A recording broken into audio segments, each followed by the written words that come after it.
Shane Graham puts a foot on it. We're underway in Cincinnati.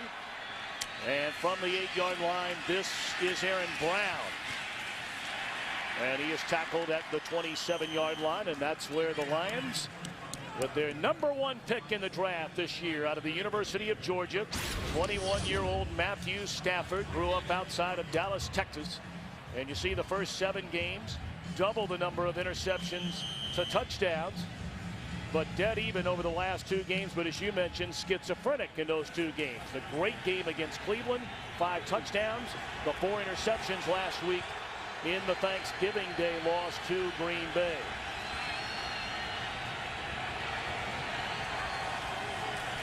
And Stafford to throw it on first down, finds Kevin Smith, the second leading receiver on this Lions team, and that's a gain of 13 up to the 41-yard line. Rest of the Lions starting lineup, you always keep an eye out for number 81, the electrifying Calvin Johnson, the third-year wideout out of Georgia Tech. One change up front. Daniel Loper out with a bad back at right guard. Dylan Gandy starts for him.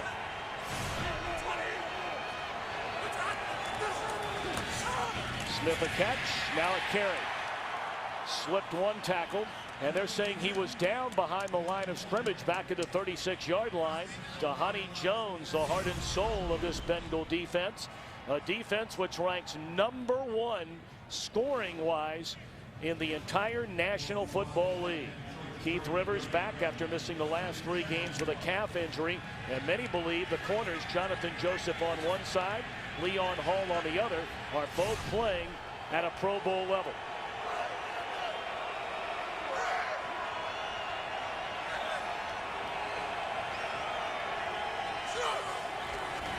On a 2nd and 12. Stafford had an eye on Johnson. It's incomplete.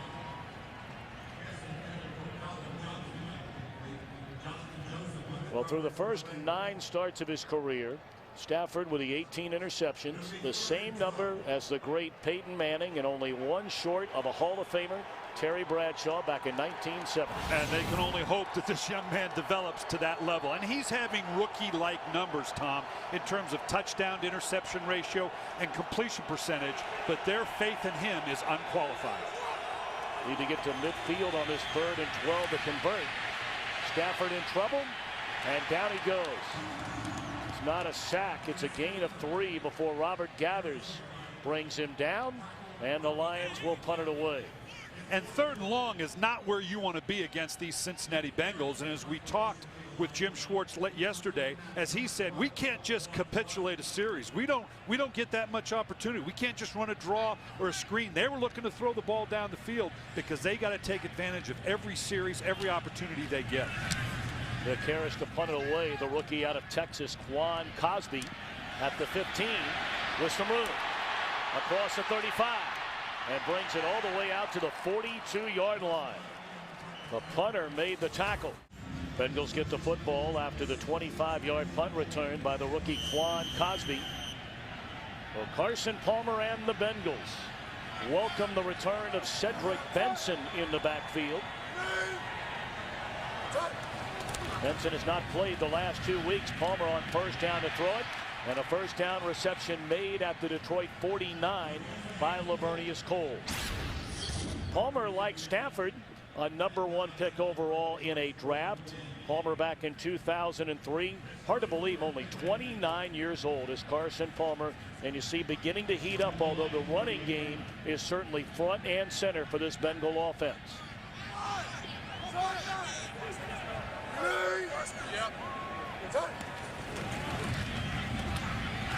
Palmer to throw it again, and under through Chad Ochocinco. 2nd down and 10 upcoming for the Bengals. We talked about Benson. When he went down with a hip injury 3 weeks ago, he was the 2nd leading rusher in the NFL. But they have plenty of replacements to take over for him. And this offensive line, made up of 3 college free agents and a couple of draft picks, among the best run blocking group in the NFL. And that's been the real key. If you're going to run the ball well, it's going to begin with those front 5.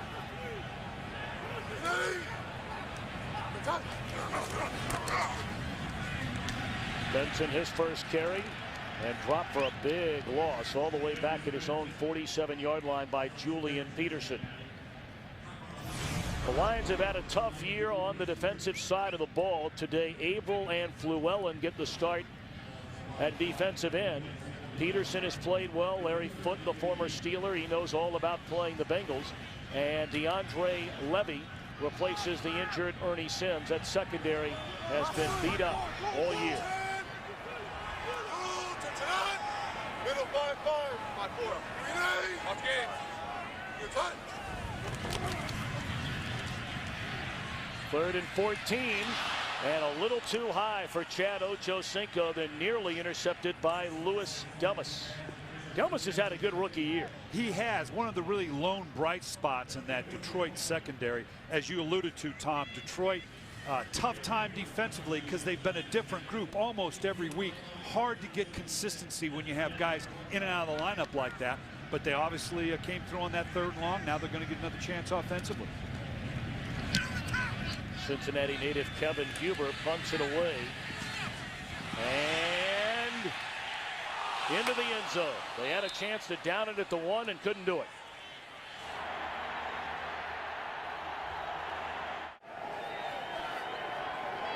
Detroit gets the ball for the 2nd time. Scoreless game in the opening quarter from Cincinnati.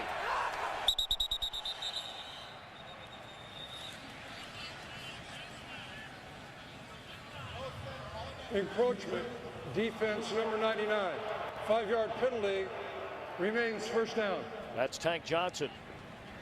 Well, Cincinnati already is trying to give Detroit a lot of different looks. They want Matthew Stafford to think, and that can be whether it's an alignment of the defensive line, the activity of the linebackers, or the rotation of the secondary.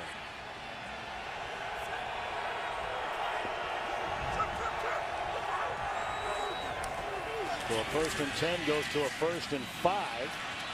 And 1st down yardage for Kevin Smith out to the 33-yard line. The Cincinnati defense last year made huge leaps forward under then 1st-year defensive coordinator Mike Zimmer. But they have taken the nickname the Scrap Iron defense. Many of them unproven heading into this 2009 season, and really they owe much of their high standing to players whose recent NFL resumes have been shaky at best. 1st down throw.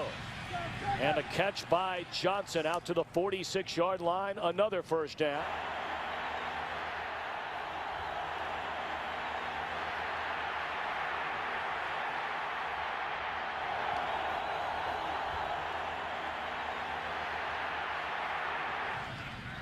Kevin Smith on a 1st down carry picks up close to 5. Well, Tom, you talked about this, what they call the scrap iron defense. The number of players, and Jim Schwartz obviously recognized, having worked with Marvin Lewis, he really appreciates what they've done defensively. Marvin Lewis and Zimmer here. You got Dhani Jones, just one of an example of guys who've been on multiple teams and found a home here in Cincinnati.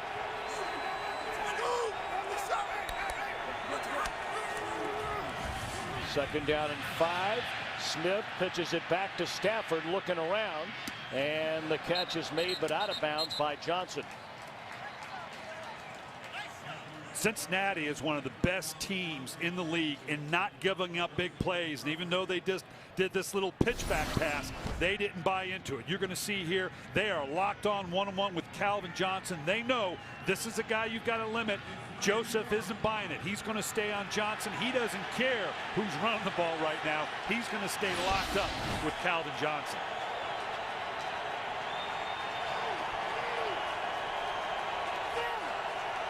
Third and 5.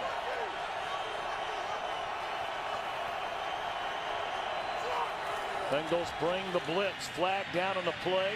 And Stafford lofts a little too high down the sideline. And a flag comes in back that way. Brian Johnson, the intended receiver. But 4 flags litter the field.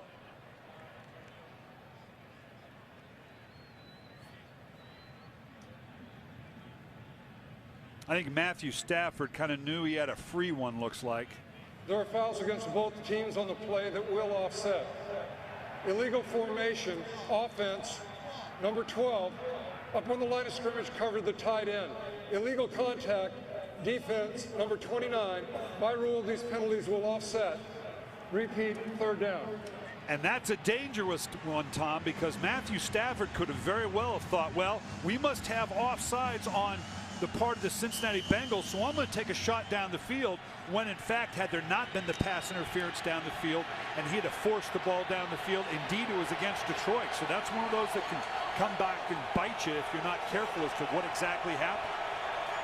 So we'll play 3rd and 5 all over again. Again, blitz coming. Catch made, but short of the first down. Heavy pressure coming off the edge by Morgan Trent. And the catch made about 2 yards short of a first down. You're going to see pressure coming off the edge. Trent coming in from his nickel position. The whole idea of this pressure, I'm going to make you throw the ball quick before you're ready to get it out of your hand, and the receiver possibly not getting to the depth he needed to, as is the case here. And now we got a punt because of it. Nice blitz dialed up by defensive coordinator Mike Zimmer.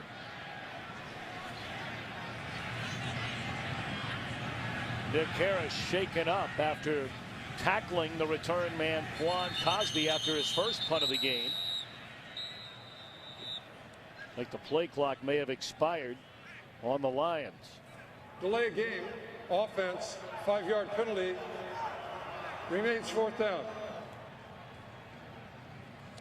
Yeah, now these clocks, as you're going to see right here, they're awful low, and they are hard to see, but you come in, both the punters, the up back, and the quarterbacks all know where those clocks are. It's your job to be aware of where that clock is and what the time of it is.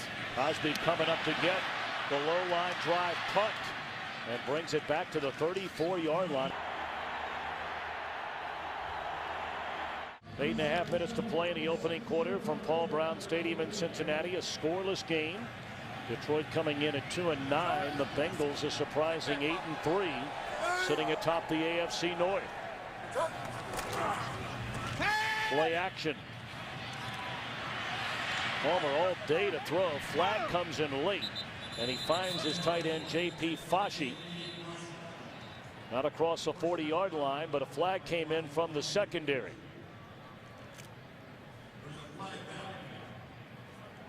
Illegal contact, defense, number 31. 5-yard penalty, automatic, first down. You're going to see on Chad Ochocinco, again, you got the 5-yard rule, just carries him too far.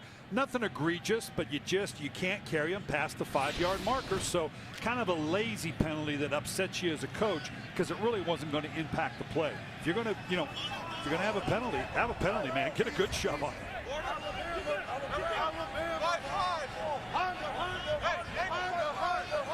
You can see Detroit rebuilding this box here. Carson Palmer's going to go away from it. Benson slips a couple of tackles. He's out to the 43. Let's check in downstairs with Laura Oakman.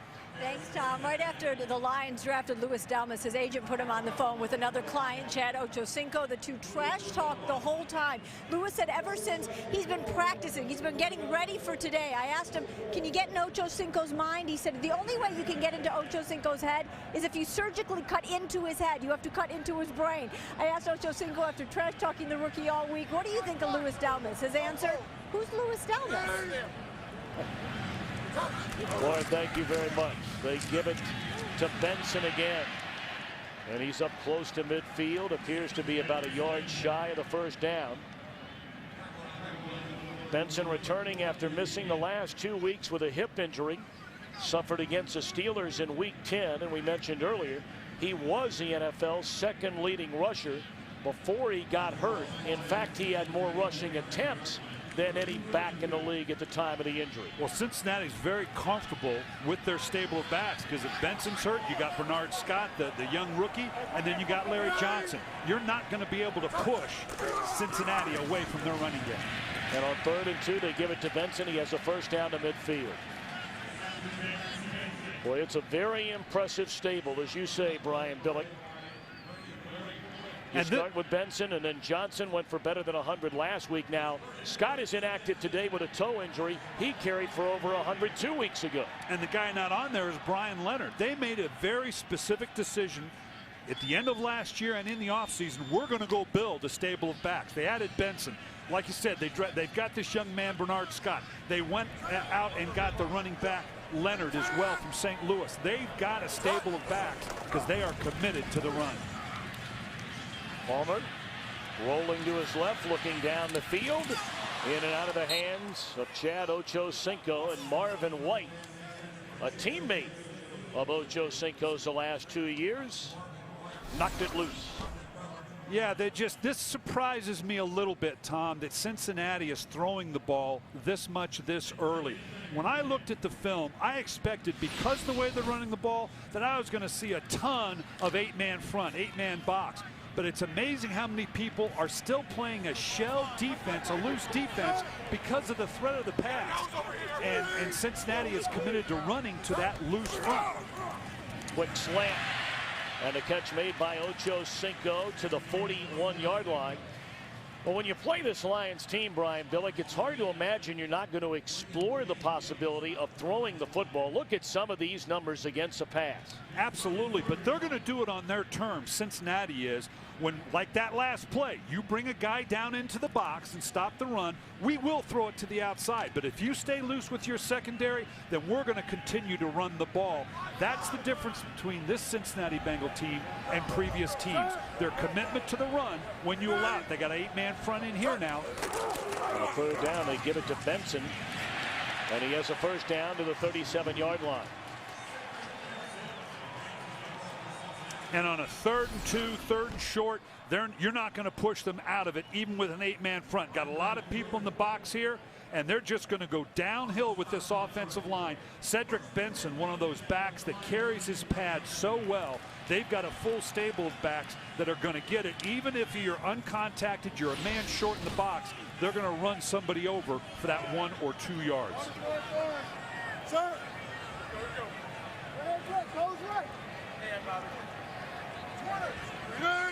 And yellow 20. Yellow 20 said hot. Not sure they got the playoff in time, and that has been a problem among this Cincinnati offensive unit this year. Offense number 85. 5-yard penalty will remain, first down. That's Chad Ochocinco.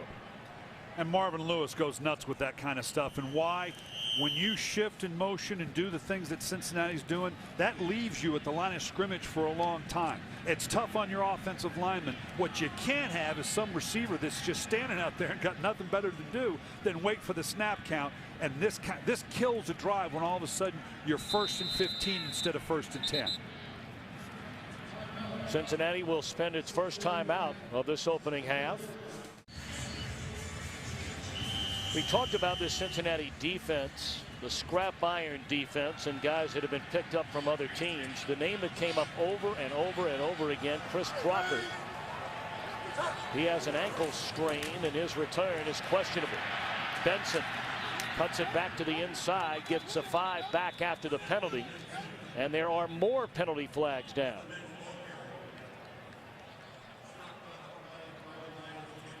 Yeah, typically outside. Holding, offense number 14. 10-yard penalty, repeat, first down. That's a wide receiver, Maurice Purify. Now you get to the outside, Benson. Now, I found him to be a very contemplative guy, Tom. I had never been around him before, but very intelligent young man. He's looking right now. He's going to get to the outside. He wants to know, am I going to bounce this thing or am I going to stretch it and come back? He's looking ahead of the play to know where he's going to run with the ball. So now first down at 22, and it's intercepted by William James. His 2nd interception of the year, and the Lions get the football close to midfield.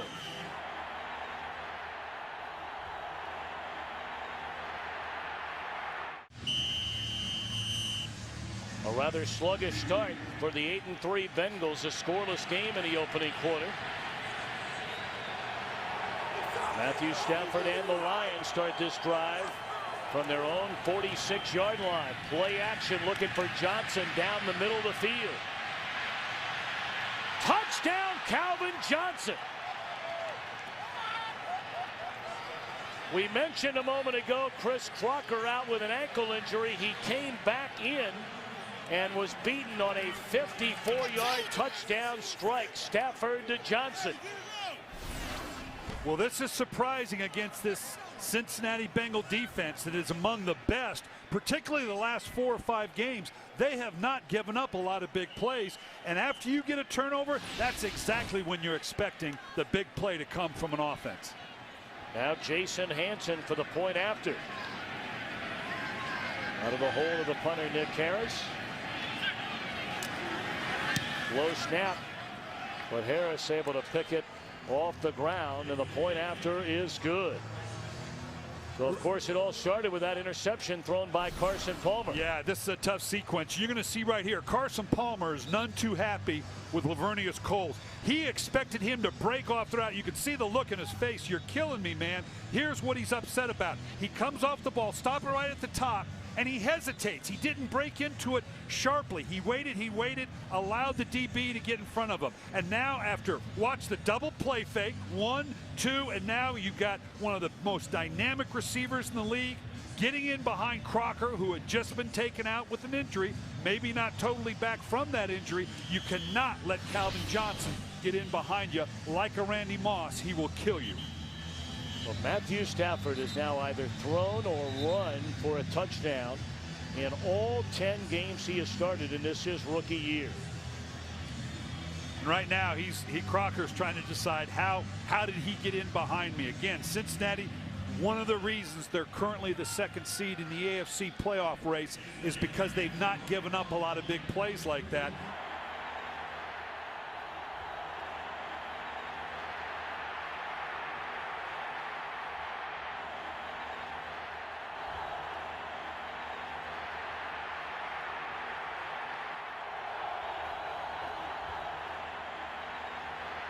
Andre Caldwell, a short kick at the 15, and he brings it out to the 32-yard line.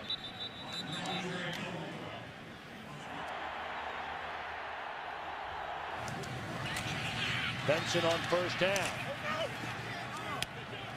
And he's dropped a yard behind the line of scrimmage by DeAndre Levy. Levy has had an excellent rookie year. A 3rd-round draft choice out of Wisconsin. And really, Levy, along with Louis Delmas, are among the top 2 defensive rookies in the entire National Football League this season. And it's these young players that head coach Jim Schwartz wants to build his team around. That's what they're about right now, sitting here at 2-9, and want to build that kind of confidence around those young players going forward. Palmer on a 2nd down and 11. Flags come down. Reception made by Benson. He'll pick up close to 4, but again, we wait on another penalty. At last, Bengals drive stalled after back-to-back penalties, once getting inside to 35. Offense number 77. 10-yard penalty. Repeat, 2nd down. Marvin Lewis can't be happy about this start. No, he can't. You know, his team, when you see the Cincinnati Bengals play the way they did against the Pittsburgh Steelers, the Baltimore Ravens, they're playing as well as anybody in the league. But then you look back and the way they played the Oakland Raiders, losing to the Oakland Raiders, that shows you if you're not at the top of your game and you have penalties and turnovers, it can get you beat. 2nd and 21. Further miscommunication.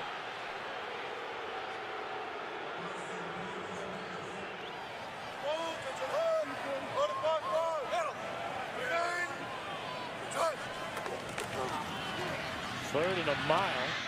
Leonard out of the backfield. Beats one man. But is well short of the 1st down. And again, the Bengals will punt it away.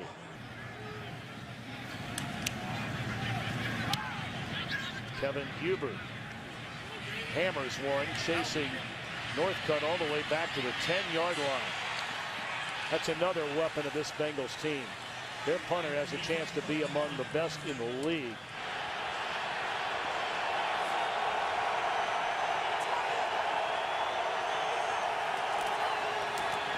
Kevin Smith on first down, still on his feet, and that's a gain of 12 on Smith.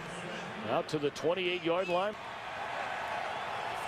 Great to have all of you with us on this Sunday afternoon in Cincinnati. Down to the final minute of this opening quarter, and nearly intercepted by the rookie Ray Maualuga. Boy, this was a vulnerable throw by the young Matthew Stafford. It looks like the tackle engaged Maualuga too long. At some point, you got to let him come upfield. Don't do too good a job, because he kind of got pushed almost into what would have been a huge turnover. Second down and 10. Stafford, of course, playing with an injured left shoulder. He appeared to re-aggravate that injury on the opening series, but no problems throwing the football. Johnson isolated with Jonathan Joseph, and he's up to the 33-yard line. It'll bring up third down and 4 for Detroit. And this young man Stafford's doing some good things. They dropped down secondary into the their free safety onto the weak side. He immediately came out of it, and I think that was probably just a little one-step throw to Johnson based on the fact that he had a run on, but he saw they dropped the secondary mount in. That's very subtle. That's a nice play by Matthew Stafford. So we'll have that third down upcoming.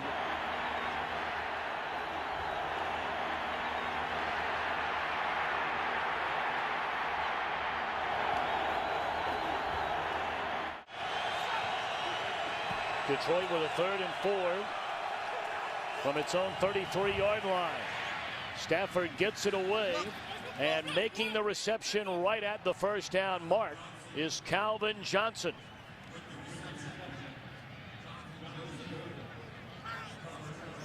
We'll take a look at some of the leaders offensively for Detroit. Of course, the big one for Johnson, a 54-yard touchdown reception for the game's only score. And you can see with Kevin Smith now, that's pretty good on just 4 rushes. They've been putting themselves in some real convertible third downs with that running game.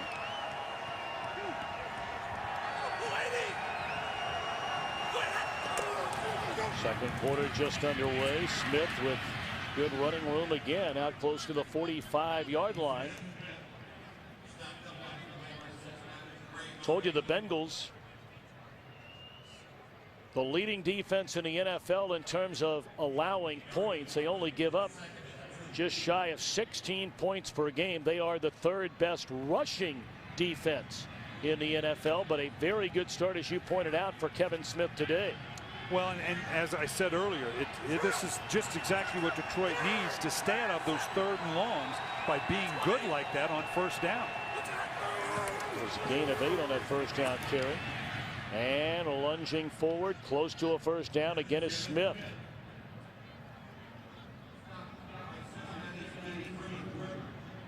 They gave him the first down. Yeah, now this is where we talked earlier about coming up with a big play. And they've already come up with one. We're getting into that area where now you've run the ball a couple times really well. You've gotten a first down running the ball. Might be time for a play action fake and another shot down the field to Calvin Johnson.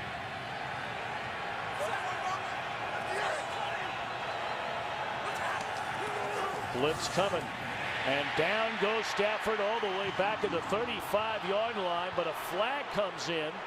Dhani Jones, who made the sack, may have gotten a piece of the face mask. Personal foul.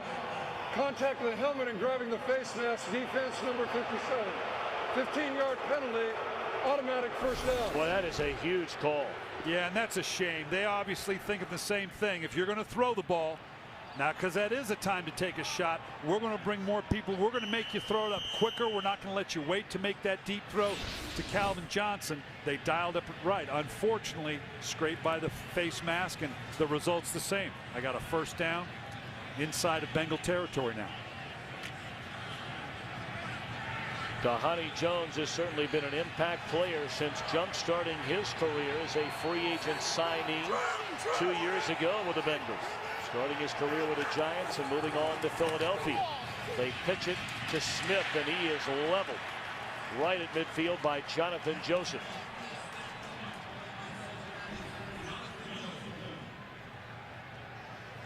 Well, our game summary, we talked about Stafford.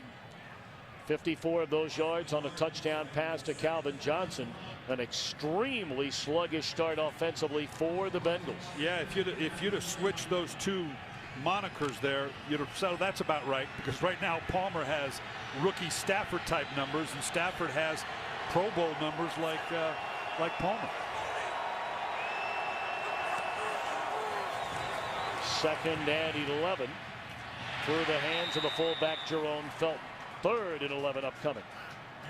Ball just a little high and hot, particularly for a fullback. You know, Matthew Stafford coming out, one of the concerns about Matthew Stafford was the consistency of his accuracy. By that I mean he's an accurate passer, but not all the time. Little pass like that, that's where you've got to be as accurate as any throw you make to allow him to catch the ball, turn it upfield. Here's another third and long that they need to stay out of. Empty backfield.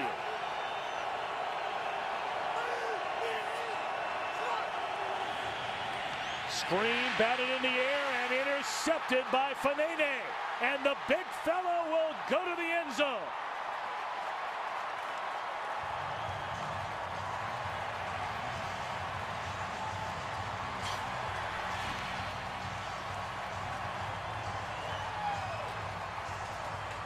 Michael Johnson tipped it into the arms of Jonathan Fanene. 45-yard touchdown. Right off the edge. Anytime you have no backs in the backfield, a defensive lineman will know this ball probably has to come out quick.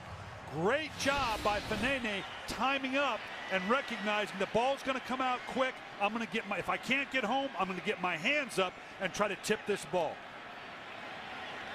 Now the point after by Shane Graham ties the game at 7.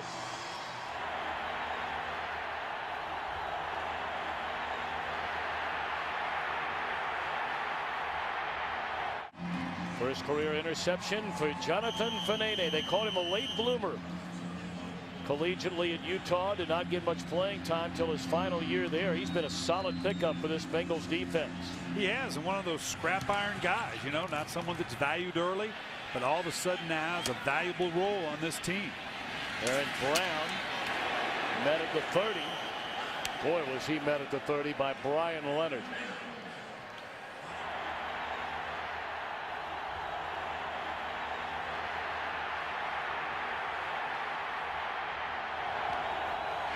What a nice play made on the corner by the safety Chinedum Ndukwe. He's replacing the injured Roy Williams. And this is where Cincinnati has an opportunity to take control of the game emotionally. You know, we said before, you gotta win at home, you gotta split on the road, beat the teams you're supposed to beat, and split with the good ones. You're at home against the team you're supposed to beat, you gotta put this thing away early. Mike Zimmer knows that.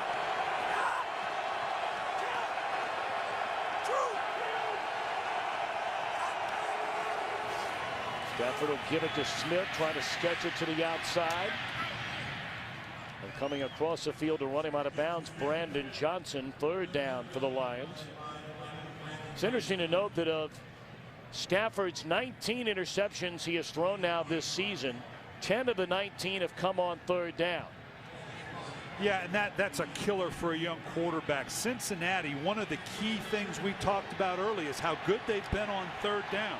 They're currently 5th in the league in third down conversions defensively, but it's this workable third down for Detroit that gives them a chance when you're 3rd and 5.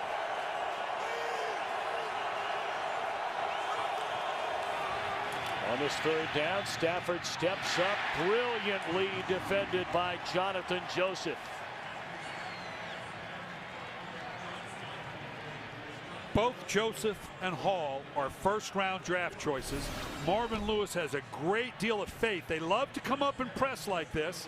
They're not the shut-down cover corners you hear about all the time, but they both prepare very well and are willing to take chances like that in shutting down your outside receivers, even against a player like Calvin Johnson. That one nearly blocked. Cosby will let it bounce. And the Detroit roll continuing to roll inside the 15, down at the 14. Very little offense for the Bengals thus far. A total of 47 yards offensively in the opening quarter. Their defense, of course, getting their only touchdown on the interception return by Jonathan Fanene. And then followed up with a good defensive series. The offense has got to hold up its end of the bargain right here. Cedric Benson, a big hole. And across the 25 to the 27-yard line for Benson. The 4th overall pick by Chicago, coach, back in 2005 out of Texas. Had some problems off the field. Was on the street looking for a job. The Bengals brought him in, and in 19 career starts has 7 100-yard rushing games. Well, he's at the top of the list of this scrap iron group. You're talking about a first-round draft choice with first-round potential, but up to this point it's been just potential. Now he's beginning to deliver.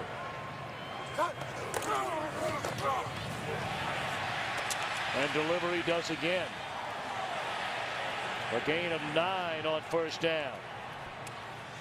And this is what I'm talking about with Cincinnati. They came out throwing the ball a little bit more than they had in the past. You've got an unbalanced line here to the right, and now they're getting down to what they've been doing so effectively that last half of the season so far. That's run the ball. As long as you're not going to bring someone down to build this box to stop us from running, we're going to keep doing it. And Detroit's going to have to start changing up and bringing these people down, or they're just going to keep pounding away. Benson again. William James came up to hit him, but cannot deny the first down yardage up to the 39.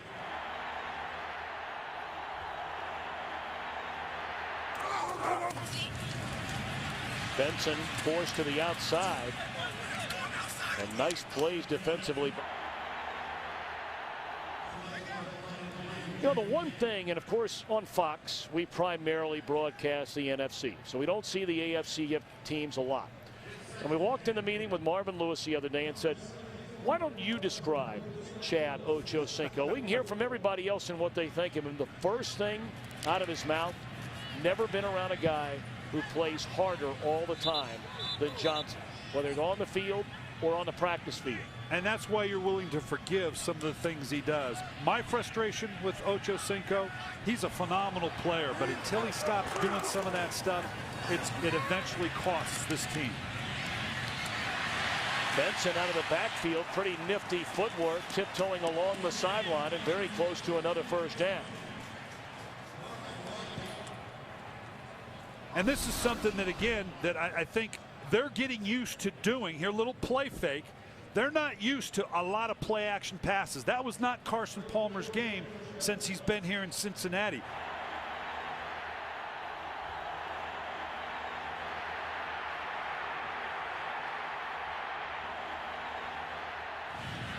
Benson, a busy man. His first game back in the lineup.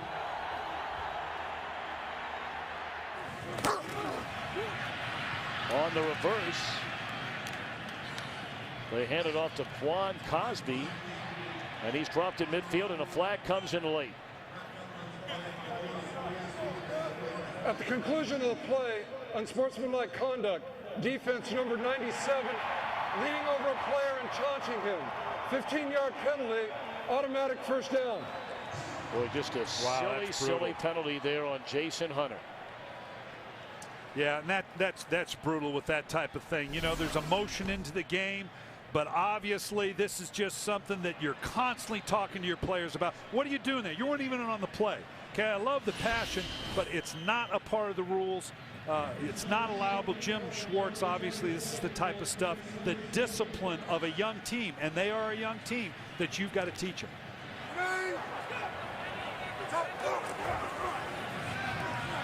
Palmer on first down, looking for the goods, and there's Ochocinco. Touchdown.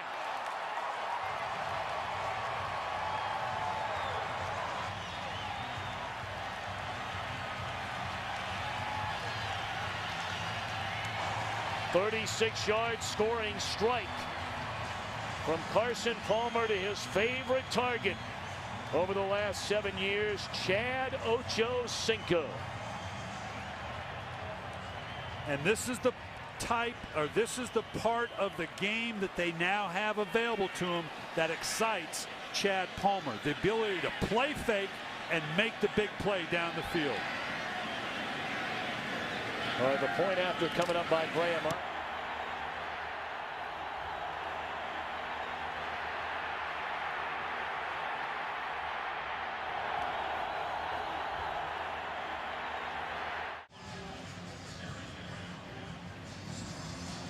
The Bengals cranked up the running game on that drive behind Cedric Benson, and capped it off on the 36-yard touchdown reception by Chad Ochocinco, his 6th receiving touchdown of the year. Very short kick again by Shane Graham, and Aaron Brown with some running room, still on his feet, crossing midfield and run out of bounds at the 45-yard line. 14-7, Bengals lead. Under 6 minutes to play until halftime, but a big return by Aaron Brown has the Lions in Cincinnati territory at the 45-yard line.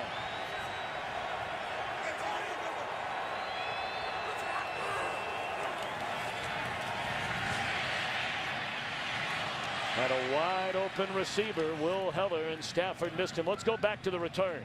Yeah, and this is tough on a return team as it begins to collapse down. You can see Cincinnati is bringing down. They've got the good lanes, but they're all inside now because they look like they've got him penned in. Now they're all bunched up in here, and he breaks outside of it. This is a special teams coach worst nightmare when coverage collapses in around a ball carrier and he's able to bounce it outside.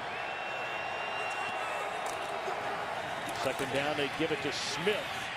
He breaks a tackle, still on his feet, tries to turn the corner. And a good pickup on second down by Smith. Let's go back to the touchdown. And it all begins with the play action fake by Carson Palmer. They've been running the ball very well to start the series. This allows him to, he has to turn his back to the secondary, but now he knows where Chad Ochocinco is going to be. He freezes the defense with the play fake, and now he knows it's just get it down the field to the middle of the end zone. Beat both the secondary and the official. Official goes down right there. He beat everybody on that play. Well, the back judge, Greg Wilson, got leveled in the corner and back of the end zone. A third down and 2. Stafford across the middle, incomplete. Again, looking for the tight end, Heller. Of course, the Lions are without their emerging star at the tight end position, Brandon Pettigrew. He was injured on Thanksgiving Day. And we've had Detroit a couple times, Tom, and you could see the growth of this young man. And in particular, the last couple weeks before he got hurt, he was becoming a bigger part of the offense each week. For him to go down, that's going to be missed time this next month, where he and Matthew Stafford could have developed a further rapport that would pay off next year. 55-yard field goal try for Jason Hansen. Well short. You know, it almost makes you wonder. I was starting to ask you, Coach Billing, before they had made the decision, when you're in the Lions position, why not go 4th and 2? Yeah, because and I agree with you, because from the standpoint of that's the only way my team's going to learn. Because you know what? If I'm going to make a Super Bowl run, at some point in the same situation, I'm going to have to convert on a 4th and 2. So why not put my team in that situation? But at the same token, let me argue the other side as well. Jim Schwartz is also trying to change the culture in Detroit. He feels like he can upset these Cincinnati Bengals. This is a heck of a place to try it. So you can see both sides of it. Off the crossbar on that field goal try by Hansen. Gives the Bengals great field position. And a first down reception, a gain of 9, again by Ochocinco. And Carson Palmer, they're built for this. If you remember, in the last few years, they've been primarily a no huddle, which means they can call the plays at the line of scrimmage. Marvin Lewis said no more of that. But they have the instrument in place that they can check at the line very readily, as he did there, seeing that they had built the box to get to a passing game or back into the run based on what the defense gives us. 2nd and a yard, Benson. A first down to the 42-yard line. Clock closing in on the 4-minute mark. Detroit led at the end of the opening quarter on a 54-yard touchdown. Stafford to Calvin Johnson, 7-0. Opening minutes of the second quarter, a tip pass turned into an interception by Jonathan Fanene, who raced into the end zone for a touchdown. And then Cincinnati, its last offensive possession, got the touchdown pass. Palmer to Ocho Cinco. They'll throw it on first down. Palmer lays it off to Benson. A pickup of 4. And that's another one of those little drop-off passes that Carson Palmer is getting increasingly comfortable with. Again, coming out of the play fake. We've already seen the big play down the field for the touchdown. You come out of it a little bit blind when you make one of those play fakes, so you've got to see very readily what's down the field, and if it's not there, the guy I just faked to is usually a great one to drop the ball off for some chump change here. Now you're in a 2nd and 5. Met right at the line of scrimmage is Benson by Andre Fluellen and DeAndre Levy. 3rd down for the Bengals. And this is where Bengals have an opportunity now, and this is just good job by the defense here. They recognize that the Bengals are going to commit to the run, pull the trigger quickly, close the gaps, and nice job turning a 2nd and 5. Now you're backed up to a 3rd and 7, 3rd and 8. On the 5-4, side 4. Hit him. Blitz coming. Palmer in trouble. Gets it away. A dangerous throw by Palmer. William James a half step late, and that would have been 6 going the other way. You know, Carson Palmer is still getting used to this style of play. And what it means is if we're going to run the ball effectively on 1st and 2nd down, here's just a clear out now. A little short of the change. You're counting on a guy to catch and run if you're going to make this kind of play. They're probably going to look to have to be a little more vertical on 3rd down if they're going to convert on that down and distance going forward. So the punt by Huber, a fair catch made by Northcutt at the 15-yard line. All right, 2:11 to play until halftime.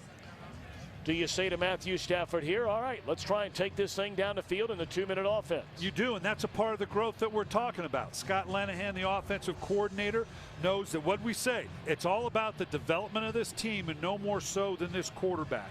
You know, last week we had Mark Sanchez with the New York Jets, and what was the mentality, Tom?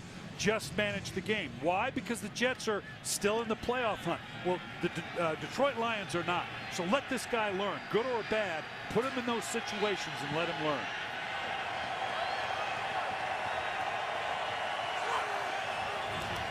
Well, they handed off on first down to Kevin Smith, and that didn't fool anybody. Maybe a gain of 1, and that will take us down to the 2-minute warning.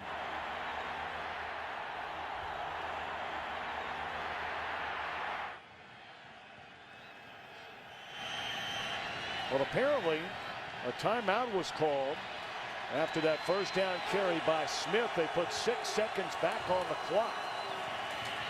So on 2nd down, they give it to Smith again. He's up to the 20-yard line, and that will take us to the 2-minute warning.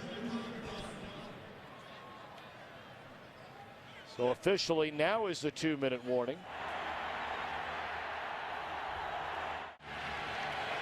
Well, after the first down play, the Bengals spent a timeout. Cincinnati has 1 left. Here's 3rd down as the Bengals try and get it back before halftime. And Stafford trying to keep this drive alive. And it really depends on the spot. The reception made by Bryant Johnson. That looked like a favorable spot, and it is a first down for the Lions. And now they go into the no huddle. This is the learning curve we're talking about. Let's put our young quarterback in a position to see if he can take us down into scoring position with 3 timeouts and under 2 minutes. Bengals show blitz and drop back into coverage, and underthrown down the middle of the field to Casey Fitzsimmons. And these are the situations that Matthew Stafford has to learn. The mechanics, the physical mechanics of throwing the ball in a 2-minute situation. Very rarely you're just going to sit in the pocket. You're either going to have pressure or you're going to have a passive defense with a whole lot of bodies down there. there's a muscle memory to physically throwing the ball in that situation. And that's what he's learning right here.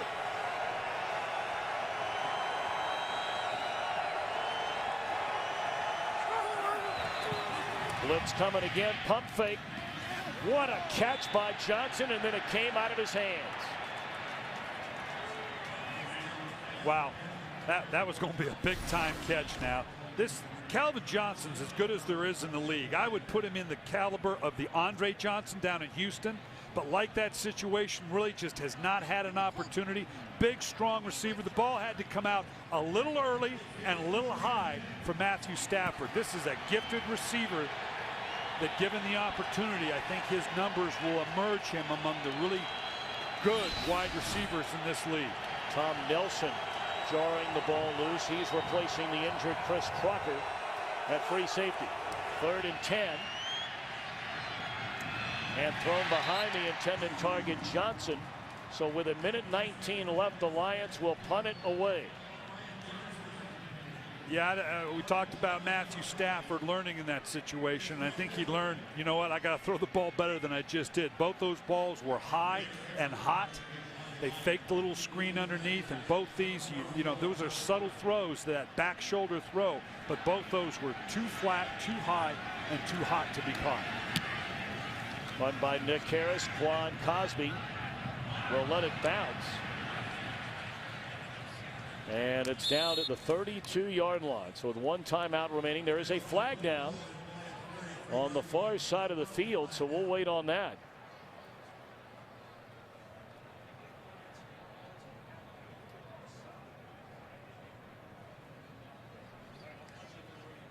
Well, this is pretty decent field position for Cincinnati unless they get pushed back.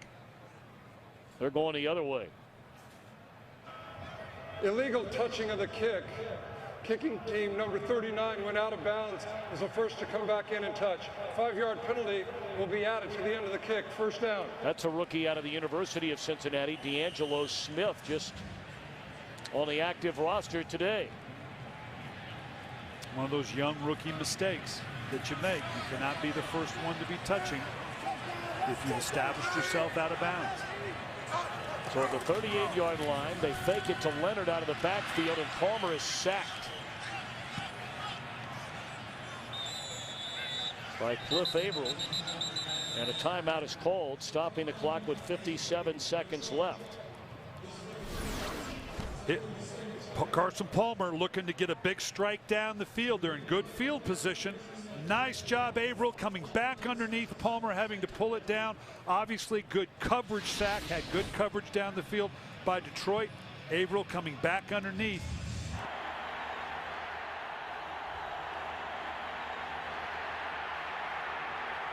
On first down. Catch is made close to midfield by Lavernius Coles, and Cincinnati in hurry-up mode. The Bengals have 1 timeout remaining. And given their past history, this is where Cincinnati's built for this. Their offensive structure, their history, they know what to do in these situations. Palmer to a wide open Chad Ochocinco down at the 29-yard line. And the Bengals spend their final timeout of the half. Clock stops with 30 seconds remaining. And this is the type of play you're just going to see the deep end. That this is the basic principle of their offense, has been for years, particularly when they had the dynamic 3 wide receiver of Chris Henry, Ochocinco, then Chad Johnson, and TJ Houshmandzadeh. That was what their offense was about. So obviously when they get into a 2-minute situation, they can revert to that, go back to that style of play. Carson Palmer very comfortable in executing that style of offense. Well, the Bengals are certainly used to not only this style, but they're used to being productive in the final 2 minutes of a half. In fact, they have scored 67 points in the final 2 minutes of a half, the second most in the NFL, second only to Philadelphia. Blitz coming. Palmer steps out of trouble and slides down to the 20. And again, the Bengals are out of timeouts. He's just going to kill it. Clock stops, 14 seconds left. Now what this does is give them an opportunity if he chooses to. And they got a lot of options available to him right now. Obviously, they can take a shot to the end zone. You're under 14 seconds, so the idea of what's referred to as the bingo field goal, that means you got your field goal team ready to go. And if the play is inbounds, the clock is still running, you run your field goal team on. At 14 seconds, you don't have enough time. So whatever they do here, they're going to either have to take an end zone shot, or if he throws the ball underneath, he's got to know it gives them an opportunity either to get out of bounds or to rush up and kill the ball again. And the Bengals are flagged for a delay of game call. Well, I tell you, this has been a very ugly half for Cincinnati offensively. Penalties, clear miscommunication between Palmer and a couple of his wide receivers. But of course, the Bengals lead 14-7, and out comes the field goal unit. Yeah, and that changed the down and distance to where they're not going to take the chance with the clock. They're just going to go right for the field goal unit. This will be a 44-yard field goal try for Shane Graham. Out of the hold of Kevin Huber.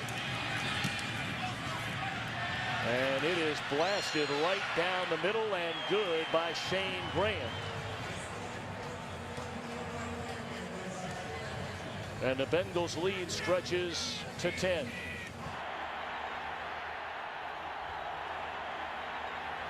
Graham has had a rough day kicking off today. All three have been fielded right around the 15-yard line. And tackled at the 29 is Aaron Brown.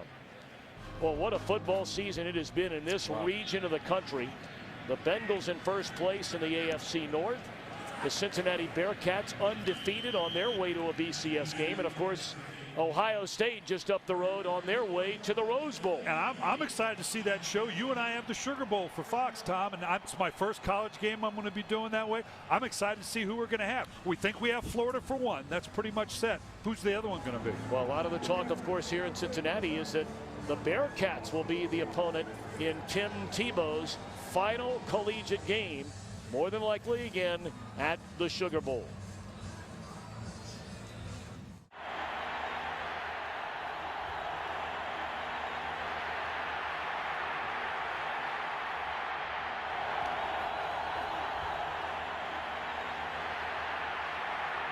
Jason Hansen puts a foot on a good kick. The rookie Crosby from the goal line, and Quan Cosby out across the 20 out to the 23-yard line. You made the point, Brian Billy, before halftime. You didn't think Marvin Lewis was very pleased the way his team performed at halftime. What do you think he had to say to him? Well, you're the second seed in the AFC, and if you're going to do damage in the playoff, you can't play against a Detroit Lion team like this. This looked more like the Cincinnati Bengals that played the Oakland Raiders than the one that swept the division, beating both Pittsburgh and Baltimore twice. He's going to look for that kind of level of performance here in the second half.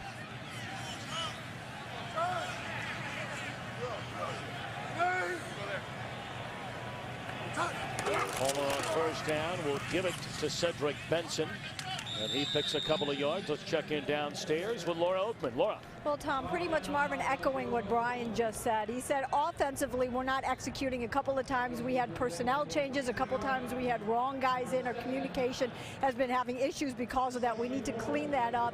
And as for Jim Schwartz defensively, he said, I don't mind my defense. It's been resilient. It's the yards are okay. It's just the big play that's killing us. We got to stop their big play, and offensively we got to start getting some of our own. Laura, thank you very much. Second down, they'll give it to Benson again, and he runs through Delmas. And very close to a first down. Actually, White took that punishing blow delivered by Benson. He's short of a first down by a yard.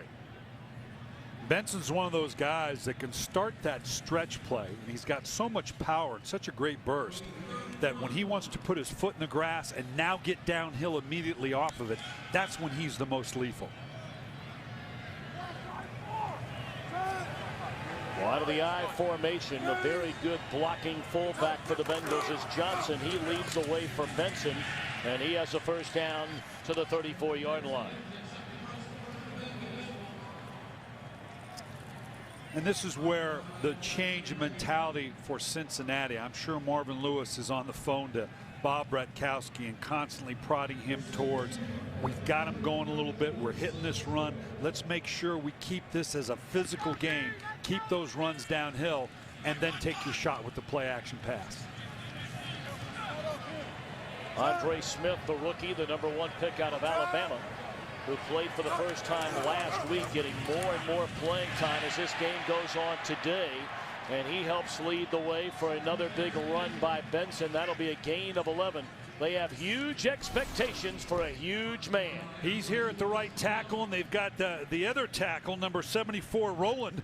He's the biggest H-back in the world right now, playing like a tight end. That's a lot of beef on that offensive line when you get Andre Smith at right tackle and Dennis Rowland as your H-back tight end going into motion. And now they move Whitworth to the other side of that offensive line. They're in that unbalanced line. Great line to be pounding away at. And with all that beef, nowhere to run on a first down carry by Benson. Well, you go back to 2007, and we go back 2 years ago because that's the last season Carson Palmer played every week as a healthy quarterback. They're in hurry-up mode, and on 3rd down and a foot, they get the first down on a carry by Palmer. But I know you found this differential, run-pass differential, very interesting with this Bengal team. This is huge. Now, people look at that and go, well, you know, it's 9%. What's the difference? 50-50 run to pass in the NFL. If you're 50-50 run to pass, you are a running team. Most teams in the league will be about 40 to 45% run. They'll be 60 to 65% pass. So this is a huge fundamental change for the Cincinnati Bengals. Watch him. Watch this.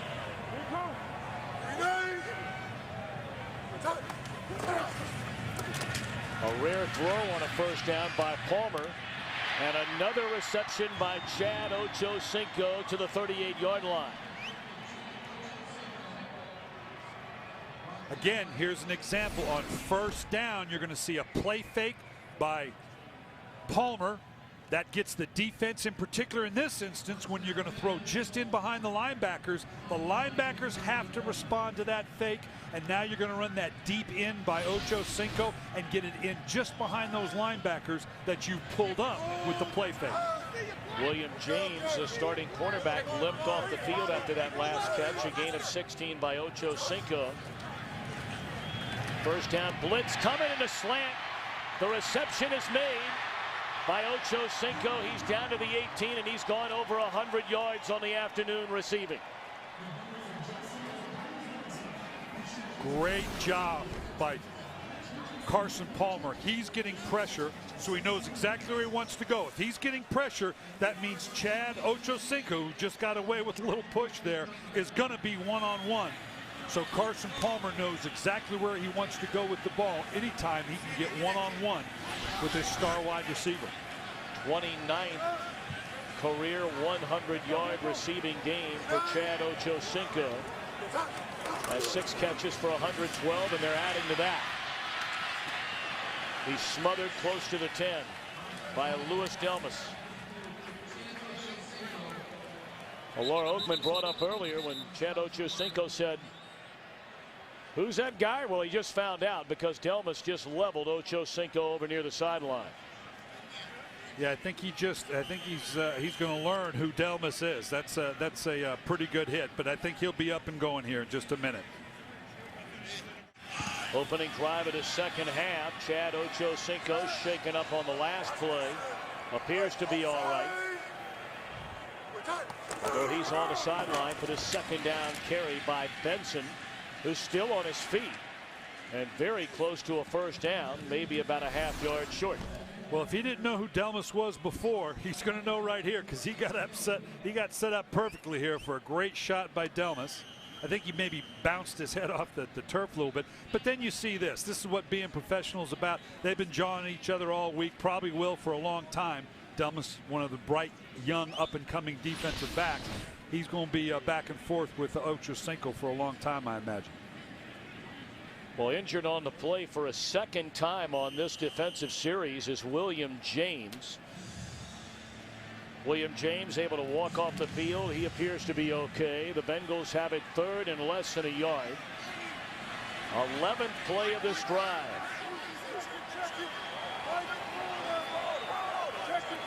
They're all geared up right there in the middle. It ain't going to be a wedge, I'll promise you that. And Benson didn't get there.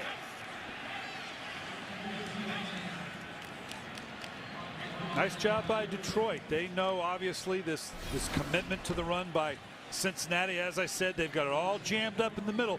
Nice job by the linebacker pulling the trigger, scraping foot coming over the top of that solid defensive front, knowing that they were going to have to go to a gap on the outside. Nice play by the defense, and in particular, Foot. 29-yard field goal try for Shane Graham. And it is good. And a late flag comes in on the play. And let's see what this is all about. Tripping. Offense number 63. 10-yard penalty. Repeat, 4th down. That's a veteran, Bobby Williams, in his 10th year. So they're going to have to kick it again, and a 29-yard field goal try goes to 39. And that's a tough call in those situations, because the very nature of the way you step as a lineman on PAT and field goal, you extend your body by design. So it's hard not to trip someone, particularly if you find yourself in an open space. So not so fast on the 20-7 lead. Graham now from 39 yards away, out of the hold of Kevin Huber. It is a 20-7 lead.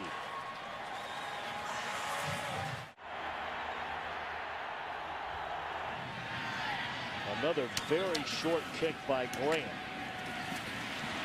And Aaron Brown out to the 35, and flags all over the field. One from the 15, another came in out at the 40.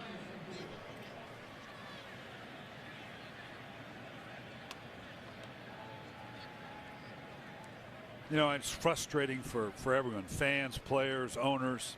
So many penalties on special teams nowadays. There are 2 fouls against the receiving team on the play. Holding, number 82. This penalty is declined. Illegal block in the back. Receiving team number 49. This penalty is accepted. 10-yard penalty, 1st down. And the reason for that is because it's such wide open spaces where you have to get these types of blocks. So it's frustrating, I know. Well, you take a look at the AFC playoff picture. You know about the Colts undefeated, the Bengals at 8-3, leading the North, the Chargers out west, and the Patriots in the East. It would take a titanic collapse for Cincinnati not to win the North, having already swept their divisional opponents this season, a perfect 6-0.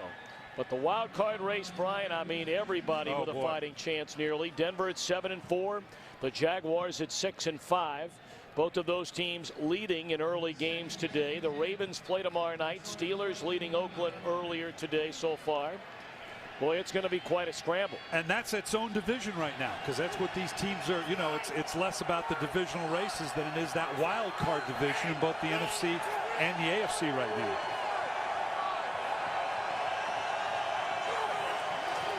Second down, Stafford a pump fake, rolls the other way, throws it to Johnson, and Joseph runs him out of bounds at the 21-yard line. It'll bring up 3rd down and 4 for the Lions, getting the ball for the first time here in the second half. And I know what Marvin Lewis is thinking about is, even though it would be tough for them to give up the division, he's thinking about that first round bye. How big would that be, Tom, for Cincinnati? Not only have a home game, but to have a bye in the first week of the playoffs.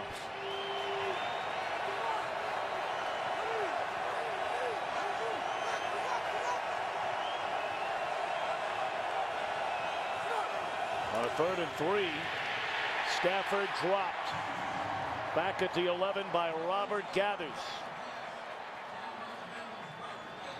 Great call by coordinator Mike Zimmer. Gathers coming right off the end. They've overloaded the inside. That brings protection down inside. That leaves a defensive end, as hard as it's imagined, unblocked on the outside. And right now, The Detroit Lions are 2 of 9 on third down, and many of them convertible third downs.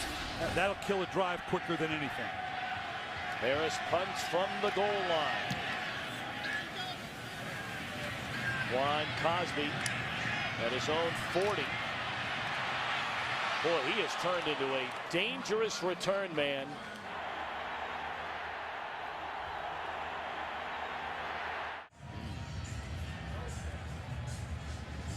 Bengals with the ball, a 20-7 lead with just over 6 minutes to play in the third quarter. And the first time today we've seen Larry Johnson come into the Cincinnati backfield.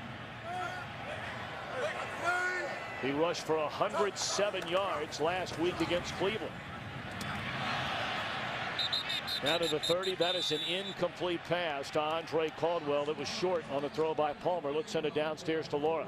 Guys, we've been talking about the budding relationship between Louis Delmas and Chad Ochocinco. After that hit, the first person over to Chad as he was laying there was Delmas. Chad got up, gave him a big hug. They said something and laughed and walked away. I said to Chad, what'd you just say to him? And he just smiled and said, great hit. Now, I want you to know I cleaned that up a little bit, okay? There may have been a couple other words in there. All right, Laura, thank you very much. They got that big group in there. That's the extra tackle over here at tight end. Rolling. And then you throw it. Perfect. And a throw is high to Ochocinco.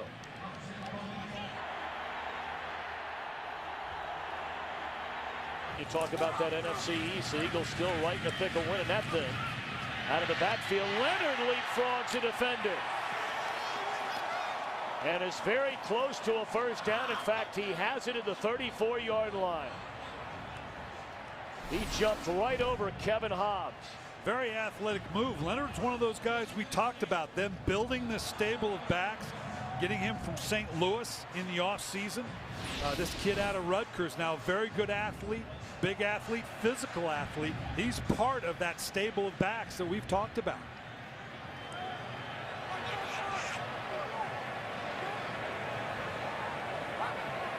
Again, they bring in the extra body up front, Andre Smith, the #1 pick out of Alabama, who signed late and broke his foot his first day of practice.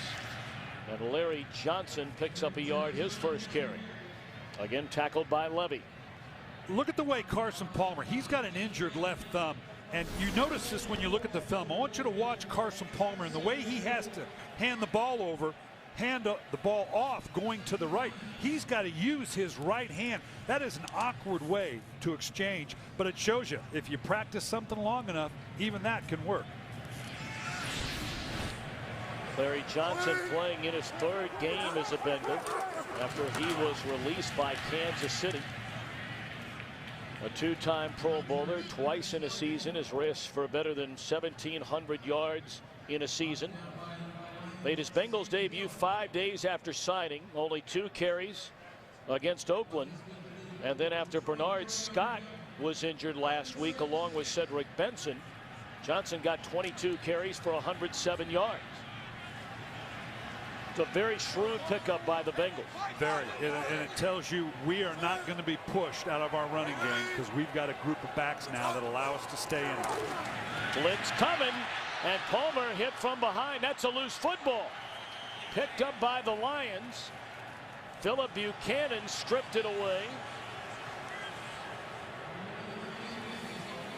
And then covered up by Dwayne White. So that's a turnover.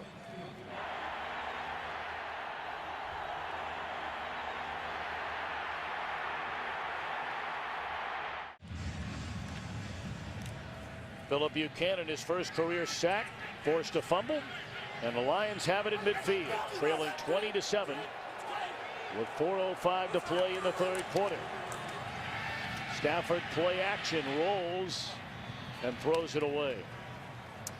This is just what's called a cat blitz off the backside. I'm a little surprised Carson Palmer was not more aware of it, and clearly the arm was going back, not going forward. That's a legitimate strip and fumble by Detroit and Philip Buchanan.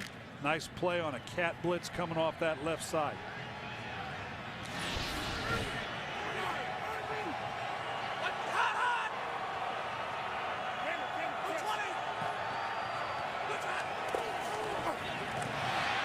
Stafford fell down. It appeared he was going to hand it off to Kevin Smith, and then wisely was able to tuck it away before he fumbled it. And this can happen. I want you to watch in here. A lot of times when a center or a guard will take a drop step to get to their responsibility, you can step on. You can see right there, looks like it was the guard or possibly the center that stepped back in a drop zone step that trips your own quarterback. And Stafford's carrying that left shoulder, Tom. It is not healthy. Every time he gets up, you can tell he's favoring that left shoulder. As we saw it right from the opening possession of the game, re-aggravating that injury. Hit hard as he throws. And actually Calvin Johnson knocked that one down before it was intercepted. Morgan Trent laid a heavy shot on Matthew Stafford. And this is now Calvin Johnson just turned into a DB. He's expecting the ball down the field, sees it's woefully short. Now I'm just going to make sure I knock this thing down and turn into a good defensive back, because I got no chance of catching that. Nick Harris punts it away to the waiting Quan Cosby, who lets it go. And how about that? Checks up to the 2-yard line. And did that thing cross over the goal line? We shall wait and see. This may be another first touching, if indeed the guy that tapped it back in. And that was D'Angelo Smith, who was called for that same penalty earlier in the game.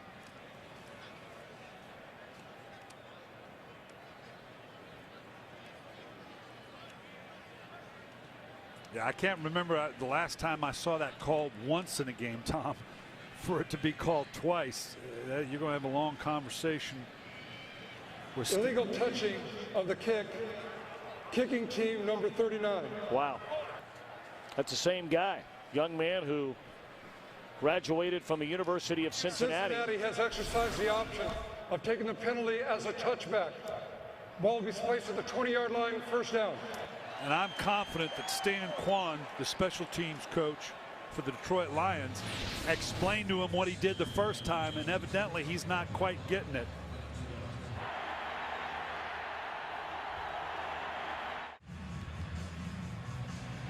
Offensive leaders for Cincinnati. Palmer, a touchdown pass to Ochocinco, has also been intercepted and fumbled. Benson, his first game back in 3 weeks, has rushed for 64 yards, and he's back in the game now. And a big day for Chad Ochocinco. 118 receiving yards today.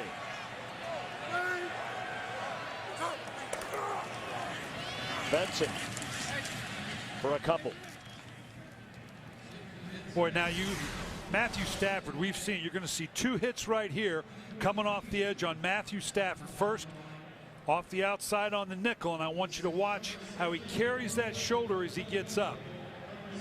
And here's the second shot. He gets up again. You're going to see him here. He's carrying that thing. You can tell right now that is hurting him right there. I'm not sure Jim Schwartz has to give a second thought to put him back in if his shoulder is hurting him that way.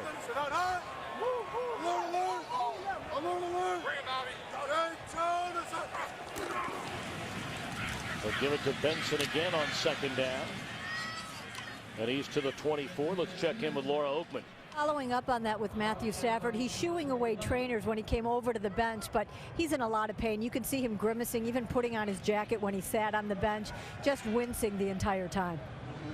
Laura, thank you. Of course, you go back to when the injury occurred. That was the Cleveland game. On the second to last play of the game, he injured the left shoulder. He left the field, but Cleveland called a timeout, allowing Stafford to come back out on the field through a game-winning touchdown pass with no time on the clock.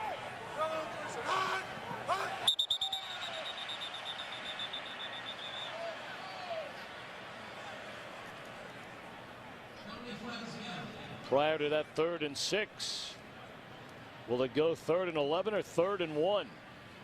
We're about to find out. Well, Larry Foote clearly broke the neutral zone, and Cincinnati reacted to it. Neutral zone infraction, defense number 55. Step into the neutral zone, causing an offensive player to false start. 5-yard penalty remains third down. And that's exactly, it's not a penalty unless someone reacts to it. And that's exactly what happened there. The left guard then short set, reached up, and that's what allowed them to now turn this into obviously a much more convertible 3rd and short. Do you teach your guys to do that? Well, you make them aware of it. Certainly, you got to be careful because now it's in the judgment of the official. Did he cross the line of scrimmage or not? But you certainly cover it with your lineman.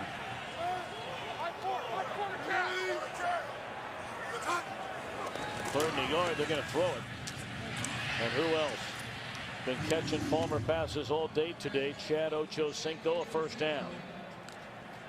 His 8th catch today. We talked earlier, Tom, about obviously their commitment to the run, their ability to throw the ball with a guy like Chad Ochocinco. When Chris Henry went down, that hurt this team. Had they had that 1-2 punch at receiver to go with this newfound running game, the solid defense, that would have that was a huge loss for Cincinnati. Got their big group in again. Here's the world's biggest H-back going in motion. That's Andrew Whitworth. And Benson out to the 43-yard line. Met by Marvin White.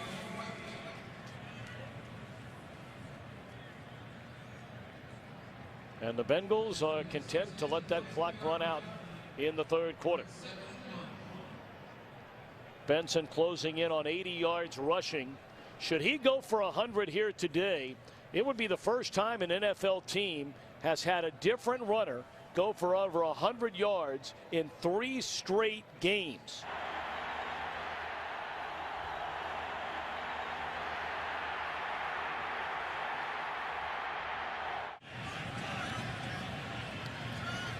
Set to begin the 4th quarter on 2nd down and a yard. The Bengals with the ball at their own 43-yard line. Benson out to midfield.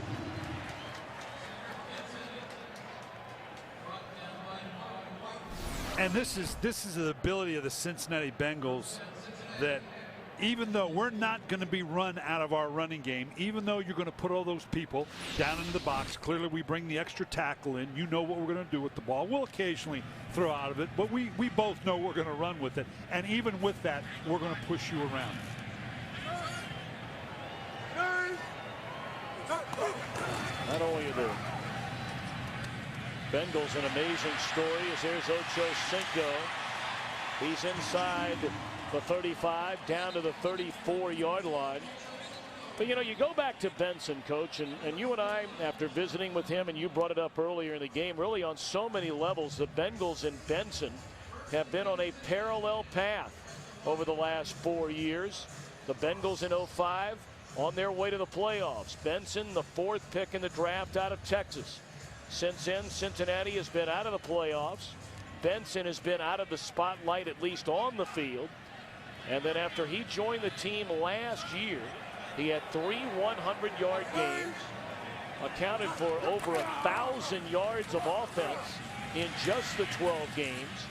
And here he is in his 20th start as a Bengal, and he is closing in on his 8th 100-yard game in those 20 starts. And he was part of the catalyst that at the end of the year, Marvin Lewis went to Bob Rutkowski, the offensive coordinator, and says, we are going to change. Kind of in an odd way, the loss of Carson Palmer last year put them on a path that says we are not going to be quarterback dependent. We're going to be able to play good defense, run the ball, and then we get Carson Palmer back. Now we're going to be a well-rounded offense. 89 yards for Benson. He adds to that number, and he zeroes in on 100. I mean, think about the history of the National Football League, and you're watching a Cincinnati team that is doing something that has never been done before. The single biggest turnaround through 11 weeks in a season from 1 year to the next. 1 win a year ago. And you could easily say, well, they got their quarterback back, but that's not what those numbers are about. Those numbers are about playing good defense, top-rated defense, commitment to the run, and oh, by the way, we got a Pro Bowl quarterback back. Benson has just gone over 100.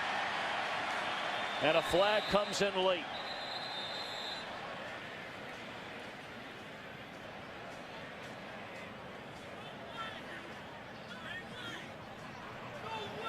Holding, offense, number 88.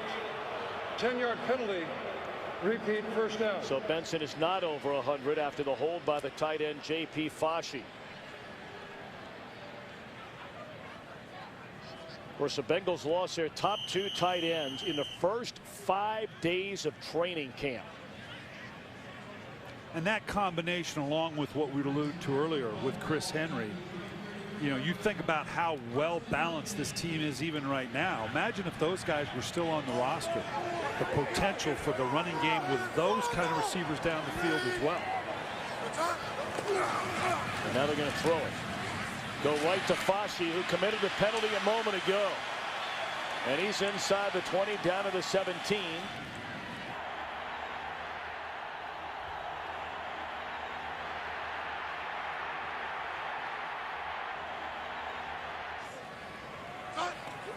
Second down and 3. Benson spins away from one tackle and then is leveled back of the line of scrimmage. Third down for the Bengals.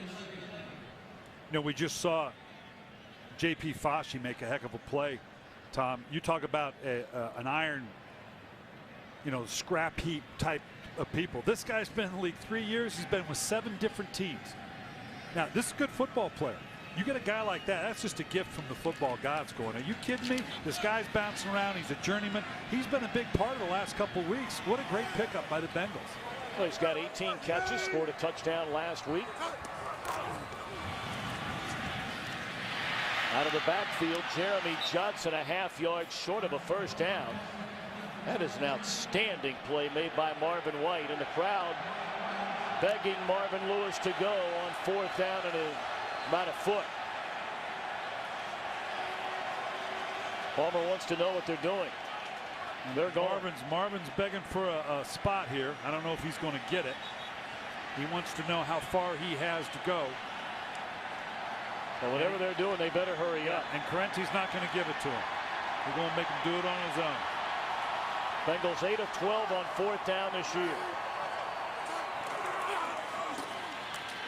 First down. And now a 100-yard day for Cedric Benson. You're at 9:31 in the game, Tom. You're up 20-7. Everything in the book, every coaching manual you've ever seen says you kick the field goal, you're in control, but that is an attitude center. That's one saying, offensive lineman, Cedric Benson, I'm going to put it on your shoulders. I got no hesitation. That's a definite message that Marvin Lewis sends to his team that's going to have an effect over the last part of the season and into the playoffs.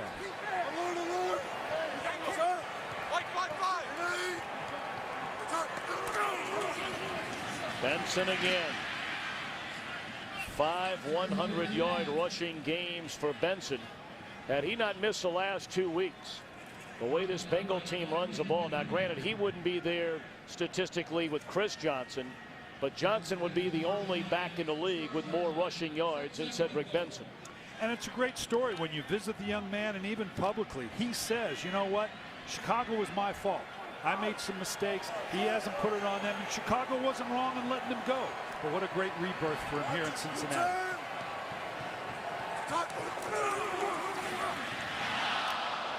Incomplete on a slant try to Ocho Cinco. And again, that's one of those plays where they come screaming up into the box. That was supposed to be a run, but Carson Palmer and Chad Ochocinco have been doing this for years. I get a whole bunch of people in the box. I'm one-on-one on the outside. Always be ready, because I can raise up and throw you this quick slant anytime it appears. Look at these numbers in the red zone. Pretty good. 16th play of this drive.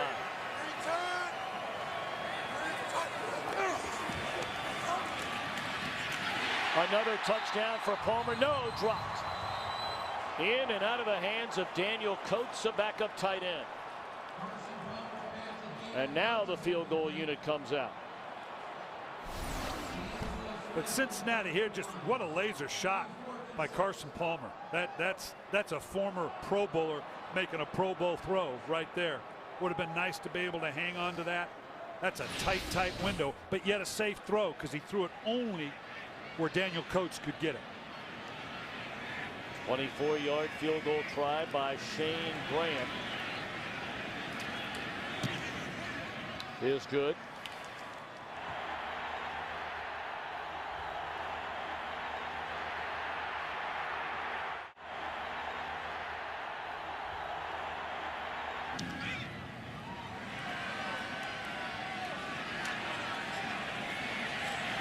Aaron Brown has had a couple of nice returns today, and that one out to the 25. Does that B stand for Bengals or Bearcats? It's a good question these days. Or Buckeyes. Or Buckeye. One of the three. You were going to get a Buckeye with that. Stafford on first down to throw it.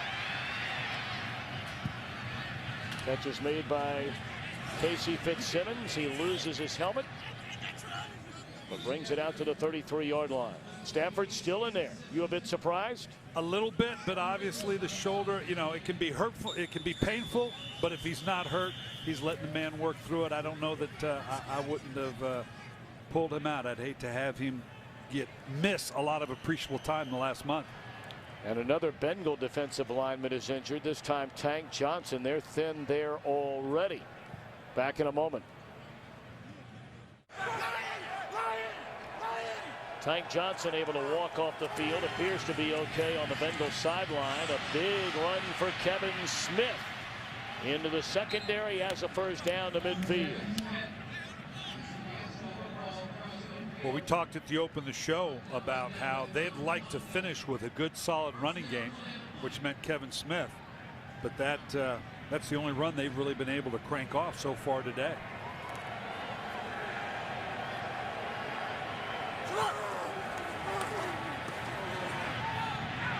Intercepted by Tom Nelson, the rookie out of Illinois State, who's replacing the injured Chris Crocker.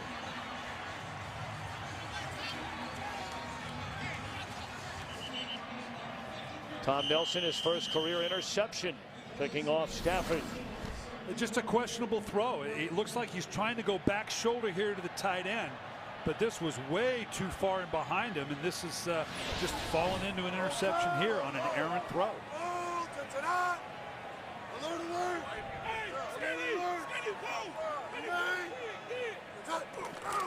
The Bengals take over with 7:03 to play in the game. Benson met by Hunter and loses a couple of yards. Well, we talked about the AFC playoff picture. What about the NFC?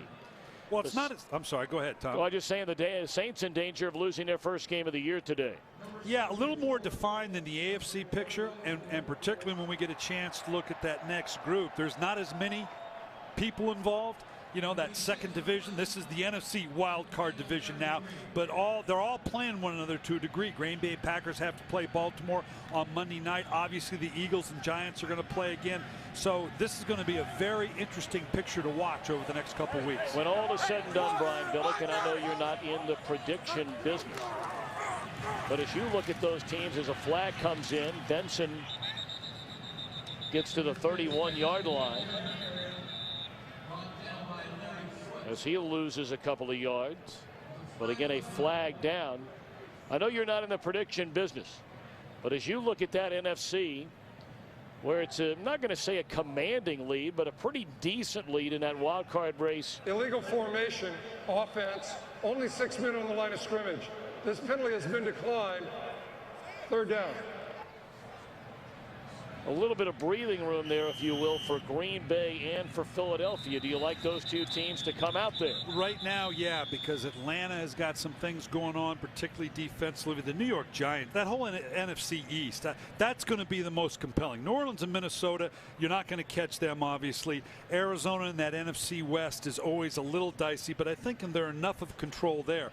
But the Dallas, Philadelphia, and New York Giants, I do think Green Bay should be able. They've got a very favorable schedule, although they do have to play Baltimore and Pittsburgh. But that's whole NFC East likely to only come. It could very well come out with two teams, even though I don't know that it's as deep a division as it used to be. It's going to be a real battle, and they're going to affect it within the division. Someone's going to knock a division opponent. Either New York's going to knock Philly out, Philly's going to knock New York out, or Dallas somewhere along the line gets upset. It's going to be fascinating to watch. Third down throw, and Palmer is intercepted by Anthony Henry. That's a third turnover today for Carson Palmer. 2 interceptions and a fumble. Boy, that's a head scratcher right here. That's trying to go. He's just trying to get right here at the top. It just settles down in. He's trying to clear the corner. I'm not sure the corner didn't bait him a little bit. Needed a lot more air on it. Questionable throw for Carson Palmer at this point in the game, where you know it was run, run, run. Don't make a mistake on 3rd down. A punt will be just fine. 57.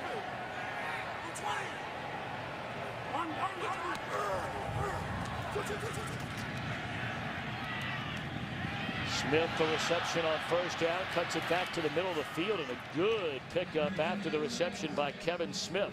Down to the 35-yard line, under 6 minutes to play. Detroit going into a no huddle, as they obviously should. 5:40 left on the clock. Down 23-7. Again, keep coming back to it, but there's something to be learned here.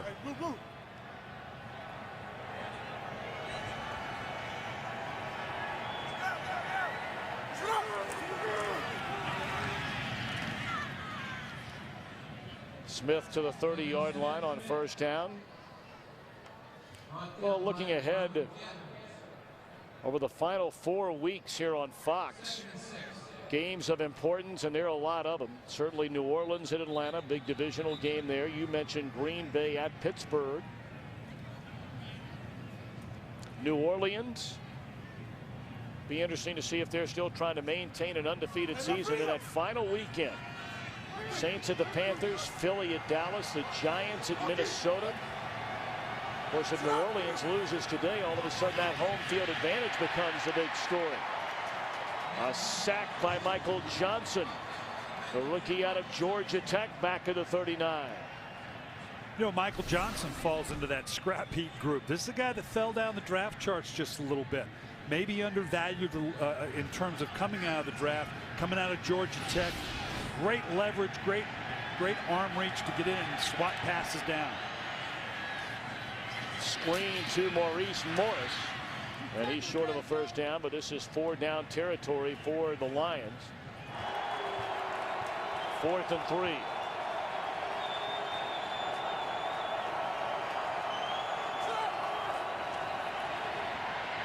Incomplete, and the Bengals will get it. Dhani Jones leveled Stafford, and he is down. Well, you got to admire the toughness of this kid, Matthew Stafford. Yeah, but I question the judgment of him still even being in the game. He took a direct shot. You're going to see this kid. You got drawn protection inside. All of a sudden, a free rusher, nothing even touched, lands right on that shoulder. This thing, and you can see here, he catches on the right-hand side, comes square on that shoulder. You hope that doesn't become more serious than it already is. Great sportsmanship by Jones. We'll be back.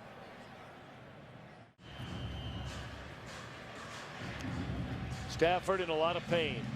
Already playing with an injured left shoulder. Suffered in the final seconds 2 weeks ago against Cleveland.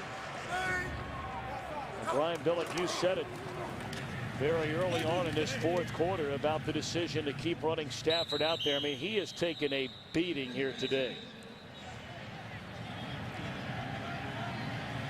Cedric Benson, 34 carries on the afternoon. His 5th 100-yard rushing day of the season. And he'll get it for a 35th time.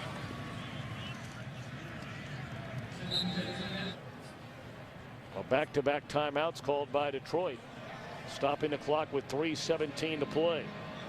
The Redskins with a 10-point lead, but 8 minutes to play there in the nation's capital. Now, Marvin Lewis, you talk about teaching progressions and what you want to get out of the game. We got closing in on 3 minutes. This is classic 4-minute offense. He's telling his guys right now, guys, at some point in the playoffs, to finish out a game, we've got to get into a 4-minute offense that says we do not give it back to the Detroit Lions. Let's learn it right here. Let's convert on this 3rd down, pound away, and see if we can get out of this game without giving it back to the Detroit Lions. False start, offense, number 74. 5-yard penalty, remains third down. Tell you one thing Marvin Lewis is not going to be happy about. That is 9 penalties today against Cincinnati, and the overwhelming majority of those have been on the offensive side. And I was with Marvin Lewis for a number of years, and I know exactly what Monday's going to be about. Monday's going to be, guys, great win. That's fabulous, but we cannot play like this, and I got lots of film to show you all. On third down and 11, they're going to stay on the ground.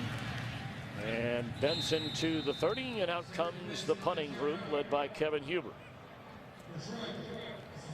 The Lions spend their final time out of the game.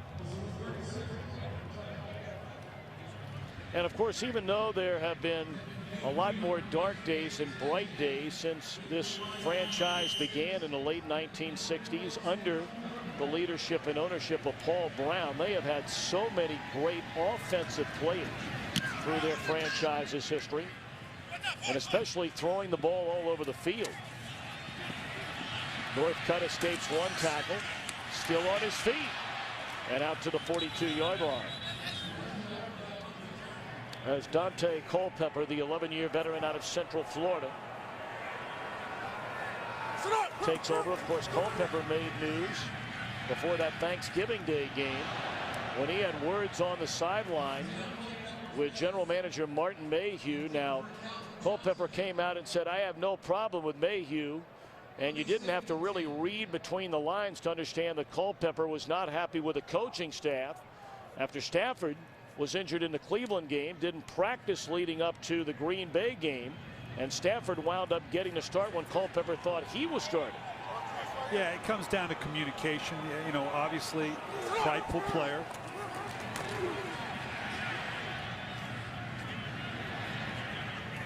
Completed pass to Will Heller, the tight end, to the Cincinnati 47. You're talking about a former Pro Bowl player. And is a good guy. He wants to do the right thing, but it's incumbent upon the staff to communicate directly with a player like Culpepper to hey, here's what we're doing and here's why.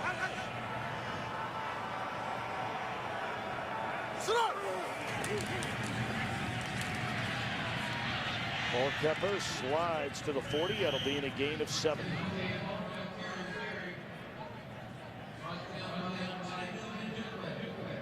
Of course, every year it doesn't matter whether you're talking about NFC, AFC.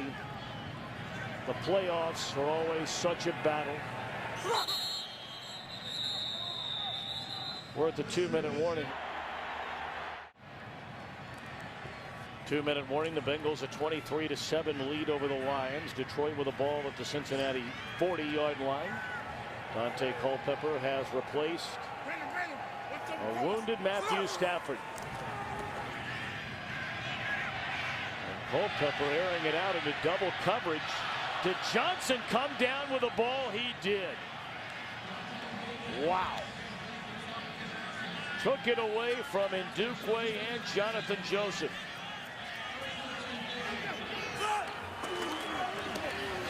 And Smith carries into the end zone for a touchdown. Well, the Lions still showing some fight. Yeah, they are. And with Cincinnati, this is obviously got to be something that Marvin Lewis is going to have to address from the men. And as a coach, I'm going to tell you, it's a great opportunity. Look at this. Just wow. That's just a man going up for a ball. Against couple pretty good defenders. Joseph, good physical, good leaper, good strong corner. And Jim Schwartz saying this thing's not over yet. They're going to go for 2 to try to make it an 8-point game. That leads to the onside kick.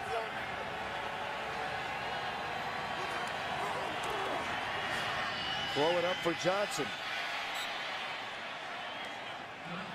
The old jump ball in the corner of the end zone. Incomplete. There's a surprise. Your favorite throw. Oh, I'll never understand it. Onside kick is fielded. And then taking a knee at the 24-yard line is Lavernius Cole. You know, you keep going down the list. Jacksonville, obviously they run the ball very well. Can they get enough play out of the quarterback position and out of their secondary has been a little bit vulnerable.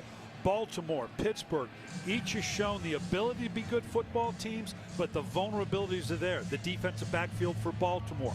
Obviously with Pittsburgh, they're just up and down, and obviously injuries. Where's Ben Roethlisberger? So this is going to be fascinating over the next 4 to 5 weeks, and once it solidifies itself, it's still now getting into the playoffs itself. It's a whole new world because those vulnerabilities are going to come into sharp focus when you're playing good teams in the playoffs. Well, you brought up right now this Cincinnati team would be the #2 seed if the playoffs began today in the AFC.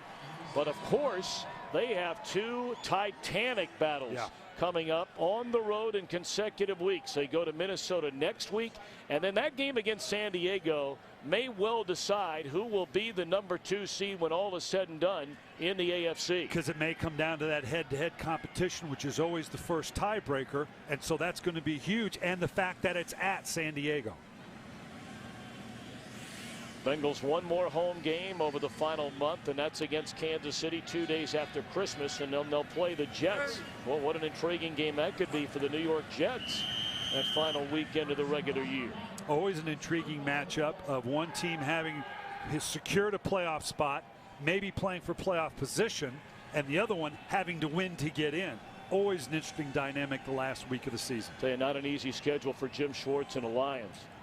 You go to Baltimore, a team hungry to get in the playoffs. Arizona, division leader. San Francisco still with a fighting chance, outside albeit.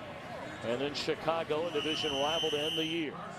But what we do know is the Bengals have done something that no other team in the history of the NFL has done.